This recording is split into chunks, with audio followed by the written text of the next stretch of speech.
नमस्कार मित्रों, आपका डॉक्टर आलोक चैंटिया AIRO NDF चैनल पर स्वागत है। समय अक्सर अपने जीवन के यात्रा में आपने एक शब्द, एक वाक्य ज़रूर सुना होगा, मेरा समय अच्छा है, मेरा समय ख़राब है, समय ही सब कुछ है, समय के आगे अच्छों की नहीं चली है। ऐसे न जाने कितने वाक्य, शब्द समय के साथ बिंधे हुए आपके जीवन में आपको कभी सकारात्मक तो कभी नकारात्मक बनाते हैं। लेकिन अगर आपसे कोई यह बात पूछ ले कि समय क्या है, तो निश्चित रूप से आप इस ब्रह्मांड में कोई भी ऐसा साकार रूप नहीं दिखा सकते हैं जिससे आप यह प्रमाणित कर सकें कि यह समय है, सिवाय इसके कि जो भी ब्रह्मांड में तत्व पदार्थ दिखाई दे रहे हैं, जिसमें आप और हम भी शामिल हैं, उसका एक समय विशेष पर प्रकटीकरण और उनको संगठित करते हुए कोडिफिकेशन कर देना ही समय कहलाता है।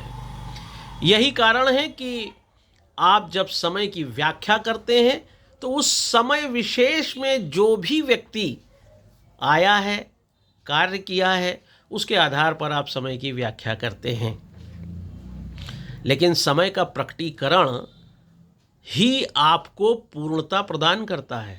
इस बात को समझने के लिए आपको यह बात भी समझनी होगी कि जब तक समय अनुकूल नहीं है, आपने समय के साथ अपना प्रकटीकरण करके समय की परिभाषा तो बता दी, लेकिन आवश्यक नहीं कि उस समय को उसी समय विशेष पर लोग समझ पाएं। हो सकता है कि जिस समय पर आपने कोई कार्य किया है, आपने स्वयं जन्म लिया है, उस समय को उस समय में न समझा जा सके, काफ़ी समय बाद उस समय को लोग महसूस करें। तो समय को कब लोग महसूस करेंगे, यह भी समय पर निर्धारित होता है। इसका सबसे अच्छा विज्ञान में उदाहरण मुझे लगता है ग्रेगर जॉन मेंडल का।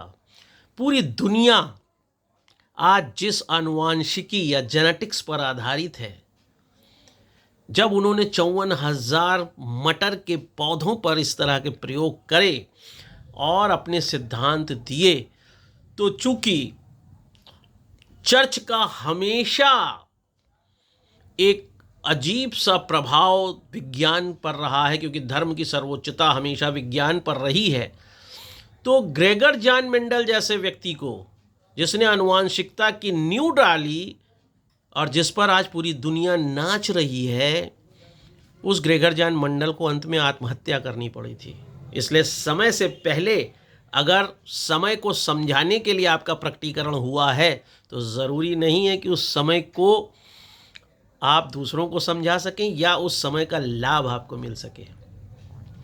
यही नहीं, गैलीलियो ने अपने समय पर यह प्रकट कर दिया था कि पृथ्वी सूर्य के चारों ओर चक्कर लगाती है, ना कि सूर्य पृथ्वी की ओर चारों ओर चक्कर लगाता है। और उसका परिणाम ये हुआ कि गैलीलियो जिंदा नहीं रहा। बाद में दोनों बातें, चाहे आनुवांशिकता का सिद्धांत हो और चाहे पृथ्वी का सूर्य के चारों ओर चक्कर लगाने का सिद्धांत हो, प्रमाणित हुई। और वह समय जो पूर्व में ही सत्य स्थापित होना चाहिए था, वह बाद में सत्य स्थापित हुआ। इसलिए जब आप समय की बात करते हैं तो अक्सर आपने सुना होगा कि समय कब किसका अच्छा होगा, यह निर्णय जीवित रहने पर ही सुनिश्चित हो जाए, यह ज़रूरी नहीं है। व्यक्ति को सिर्फ अपने प्रकटीकरण के लिए अपने कर्मों पर ध्यान देना चाहिए, क्योंकि आपके कर्मों के द्वारा समय का प्रकटीकरण ही यह निर्धारित करेगा कि आपके अस्तित्व बोध को इस दुनिया ने कब स्वीकार किया। बहुत लोगों का जीवित रहने पर ही स्वीकार कर लिया जाता है, बहुत लोगों का उनके इस दुनिया से चले जाने के बाद स्वीकार किया जाता है, जो यह बताता है कि समय एक ऐसी विधि है जिसमें आप यह सुनिश्चित नहीं कर सकते हैं कि आप समय के समानांतर जन्म लेकर आए हैं या समय से पहले जन्म लेकर आ गए हैं। क्योंकि आपकी कोई बात, आपका कोई सिद्धांत यदि आपके मरने के 200 साल बाद स्वीकार किया जा रहा है, तो एक बात तो निश्चित है कि आप 200 साल पहले एक संरचनात्मक त्रुटि का हिस्सा हुए। जो समय 200 साल बाद अपनी कहानी को बताना चाहता था, उसे आपके माध्यम से 200 साल पहले बता दिया गया। इसलिए वास्तव में किसी व्यक्ति के जीवन में समय की व्याख्या इतना आसान काम नहीं है। यह सच है कि समय की अनुभूति का सबसे सुंदर सार सूर्य से आने वाली पृथ्वी तक की वह रोशनी है, जो करीब 8 मिनट कुछ सेकंड में हम तक पहुंचती है।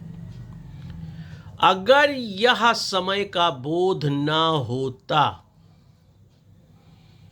तो हो सकता है कि सूर्य और पृथ्वी के बीच की बहुत सी कहानियां हम न समझ पाते हैं। यह सिर्फ उस समय का बोध है कि पृथ्वी पर प्रकृति है, हरियाली है। इसलिए समय का सही सही बोध कर पाना अत्यंत आवश्यक है। और जिसने समय को समझ लिया, उसने जीवन में अपने अस्तित्व बोध को इस दुनिया में बहुत अच्छे ढंग से रखा। नेपोलियन बोनापार्ट जो अपनी जीवन की सारी लड़ाइयाँ जीता था, लेकिन जब उसने वाटरलू की लड़ाई लड़ी तो वह हार गया और सेंट हेलेना के जेल में बंद होकर उसने अपनी आत्मकथा में लिखा कि सिर्फ समय का सही ज्ञान न होने के कारण वह यह लड़ाई हारा और आज मृत्यु को प्राप्त हो रहा है। इसलिए समय को समझना और समय की सही व्याख्या करके उसका प्रकटीकरण करना ही यह बताता है कि समय अच्छा था या नहीं था, खराब था, समय के आगे सब विवश हैं या नहीं हैं। आपको इसलिए समय के साथ अपने कर्मों का विस्तार हर पल करना चाहिए, क्योंकि समय ही बताएगा कि आप हो ना हो, आपके द्वारा किए गए कर्मों का प्रकटीकरण समय के लिए कितना महत्वपूर्ण था और कितना महत्वपूर्ण हो सकता है। इसलिए समय के दर्शन को समझिए और कभी भी कर्म के पथ पर ना हारिए, ना निराश होइए, ना रुकिए। चलते रहिए, चलते रहिए, चलते रहिए।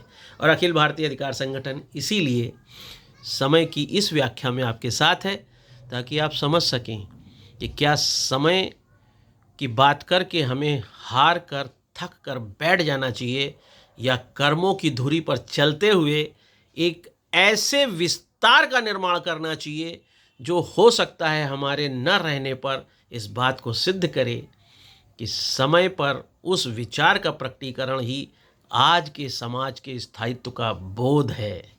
मैं आलोक चांटिया फिर किसी अच्छे मुद्दे पर आपके साथ होऊंगा। फिलहाल तो इसी पर विचार करिए कि समय कितना महत्वपूर्ण है।